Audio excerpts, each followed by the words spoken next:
नमस्कार दोस्तों, आपका फिर से बीएस नॉलेज चैनल में हार्दिक स्वागत। ब्राह्मण उसका सपना। अकबर बीरबल की मजेदार कहानी। ब्राह्मण को उसके मित्र ने 100 रुपये उधार दिए हैं।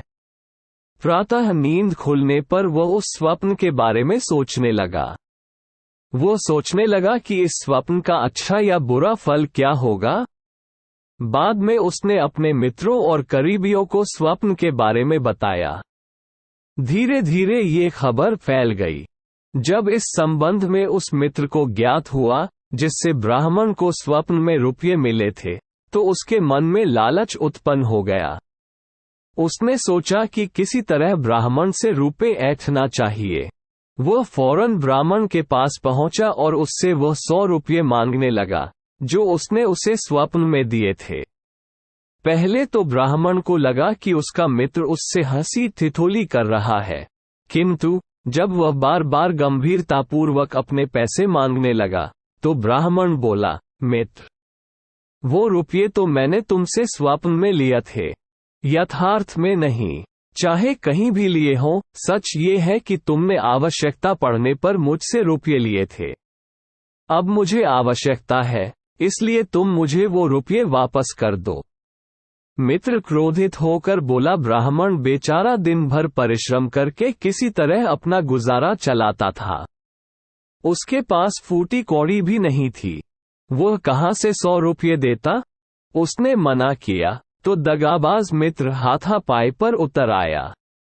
ब्राह्मण क्या करता? रुपये देना उसके सामर्थ्य से बाहर था। वह भी डटकर खड़ा हो गया। दगाबाज मित्र को आशा थी कि ब्राह्मण उसे रुपये दे देगा, किंतु जब उसे अपनी दाल गलती दिखाई नहीं दी तो वह ब्राह्मण को ये धमकी देकर चला गया कि मैं तुझसे रुपये जरूर वसूल करूंगा और गवाही में उन लोगों को उपस्थित करूंगा जिसके सामने तुमने रुपया पाना स्वीकार किया है। अगले दिन दगाबाज मित्र ने ब्राह्मण पर उधार रुपया लेने का अभियोग लगाकर न्यायाधीश के समक्ष न्याय की गुहार लगाए।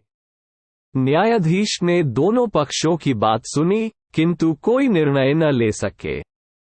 सोच विचार कर न्यायाधीश ने यह मामला बादशाह अकबर के पास भेज दिया। अकबर ने मामले पर अच्छी तरह गौर किया। ये जानते हुए भी कि मित्र सरासर दगाबाजी कर रहा है, अकबर को मामले के निपटान की कोई तरकीब न सूझी। आखिरकार उन्होंने बीरबल को बुलवाया। उसे सब मामला समझा दिया कि बेचारे ब्राह्मण को उसका दगाबाज मित्र ठगना चाहता है। इसका न्याय ऐसा होना चाहिए कि दूध का दूध और पानी का पानी हो जाए। अकबर का आदेश पाकर बीरबल ने यह मामला अपने हाथ में ले लिया। मामले को सुलझाने के लिए उसने एक बड़ा सा दर्पण मंगवाया। उसके बाद उसने दर्पण को इस तरह रखवाया कि उसमें रुपये की छाया दिखाई पड़े। अब दगाबाज मित्र को रुपये की छाया दिखने लगी तो बीरबल बोला, जाओ उस दर्पण में से रुपये ले लो। दगाबाज मित्र अचंभा जाहिर करते हुए बोला, वह मैं कैसे ले सकता है? वह तो रुपये की परछाई है। बीरबल बोले, ब्राह्मण ने भी तो स्वप्न में तुमसे रूपा पाया था, वह भी तो परछाई ही थी। फिर तुम असली रुपया क्यों चाहते हो? दगाबाज मित्र की गर्दन झुक गई। उसे कोई जवाब देते न बना। लाचार होकर वह खाली हाथ ही वहां से जाने लगा तो बीरबल बोला, तुमने आज ब्राह्मण को व्यर्थ में परेशान किया है, उसके काम में रुकावट डाली है, अतः बिना सजा पाए तुम यहां से नहीं जा सकते।